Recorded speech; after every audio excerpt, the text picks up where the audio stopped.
Hey everyone, I'm back in English to warn those outside of Brazil that Brazilian agribusiness poses a threat beyond our borders. You probably don't want chemicals associated with cancer in your food, right?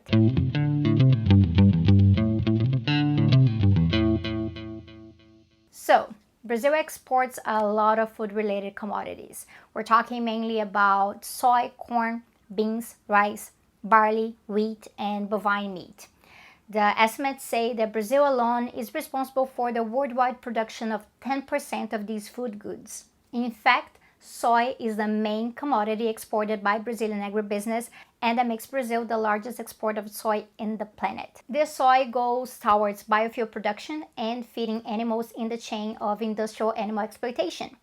Only a small portion of the soy goes into direct human consumption. It's important to point this out because, as shown by an important investigative journalism group in Brazil, this idea that our agribusiness exports so much is being used to say that Brazilian agribusiness is actually absolutely essential for feeding the global population.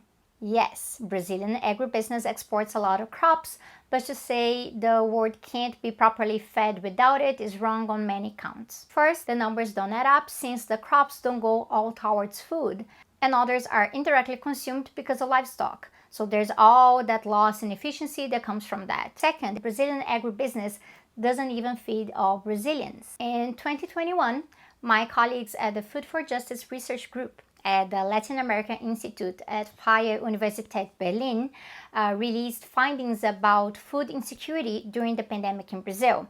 These findings, they help to understand something that is already quite visible here. People are going poorer and hungrier in the past few years. Their survey indicates that almost 60% of Brazilian residences were in a state of food insecurity by the end of 2020, and about 15% were in a more severe state of hunger, really. At the same time, Brazilian agribusiness grew in power and profit. The participation of agribusiness in Brazil's GDP grew in 2020, and every sector of agribusiness grew too. So people going hungrier and agribusiness going wealthier. There are many reasons for this. One is that 1% of rural properties occupy almost half of all of the rural land in Brazil. We're talking about extreme land inequality here, and this comes with violence against indigenous peoples, traditional black communities made up from former slaves, peasants, and everyone else that stands in the way of monocrops, of agrochemicals, and deforestation. If we also consider how Brazil is also a country dominated by predatory mining and an aggressive extractivist sector, then it's no surprise that if you're an environmentalist, Brazil is one of the most dangerous countries for you. On this matter, the Jair Bolsonaro government has been even more of a disaster. I've done a video in English here on the terrible environmental track record of the government, but it's gotten worse. So a reminder that we have English subtitles on all of our recent videos, and you can check the updates out. Bolsonaro was elected with support from many sectors of the Brazilian elite, and this includes the financial sector, general industry, mining, and agribusiness. And the thing is that agribusiness has money, but also direct institutional power. About 280 members of Congress form a united front to represent agribusiness interests when it comes to the legislative. With Bolsonaro in the executive, we're talking about agribusiness interests being pushed forward not only in the Ministry of Agriculture, but also in the Ministry of the Environment, and even in the Ministry of Women, Family, and Human Rights, since the minister there, Damaris Alves, promotes terrible policies concerning indigenous communities. But let's talk about agribusiness in Congress and get to the point of the title of this video.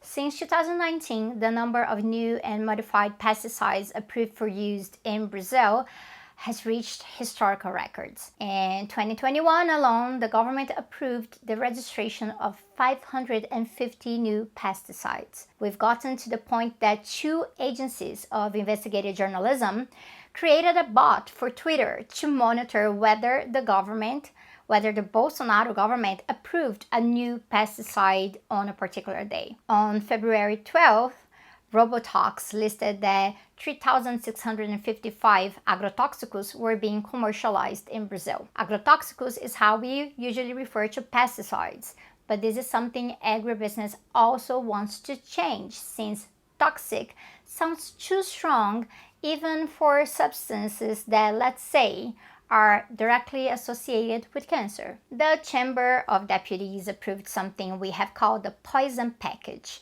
pacote do veneno. This bill will now be discussed in the Senate, and if it becomes law, it means that access and commercialization of harmful pesticides will become even more prevalent.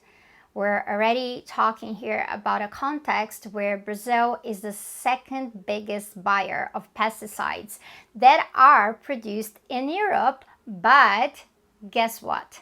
Their use is forbidden in the European Union and the UK. This practice is one more example of how countries in the global north put regulations in place to protect their own, but their companies still profit from damage that's done somewhere else. Even when the EU allows food imports produced with some of these chemicals, this way it's still our rural workers and our rivers contaminated. For those of you who live outside of Brazil, are you really sure you want to consume food grown with chemicals that can't be used in your own land, in your own soil, just so that the profits of Bayer, Syngenta, and others can be protected? With the poison package in Brazil, agrotoxicus will be referred to simply as pesticides, and the Ministry of Agriculture won't have to consider the impact of these chemicals on health and environment to approve it. Substances that we know to be carcinogens can be approved, but they'll stipulate an acceptable quantity. So it's the whole idea that there's an acceptable amount of carcinogens. Even publicity around pesticides will be deregulated too. This is bad for us in Brazil, and it's bad for those outside of Brazil that consume these crops. What makes it worse is that family agriculture has the potential to really feed the country and even export organic goods, but this is undermined by the power of agribusiness and the global system, really, that prioritizes commodity crops rather than agroecological food systems to grow food locally and import when necessary. The so-called Green Revolution has long been denounced for its impacts on soil, water, workers, and the climate. Its advocates continue to lie to us that the only way to feed the planet is through industrial agriculture with all of its pesticides and fertilizers and GMO seeds. But we have the work to show this isn't true. The Alliance for a Green Revolution in Africa, AGRA, that's promoted by the Bill and Melinda Gates Foundation, is full of false promises, and there's actually damage being done. I'll leave a report that demonstrates this in the references. I'll also leave some material by one of the greatest references in this discussion, Raj Patel, for you to check out. Raj recently cited in an article that there are millions of farmer organizations, millions, actually looking into alternative forms of agriculture. And this is what we should focus on, not the profits of Bayer and chemicals that make us sicker, animals sicker, and poison ecosystems when we are already dealing with a pandemic and a global ecological crisis. Brazilian agribusiness poses a big threat in this sense, but it's not alone in this. We need to hold these companies accountable.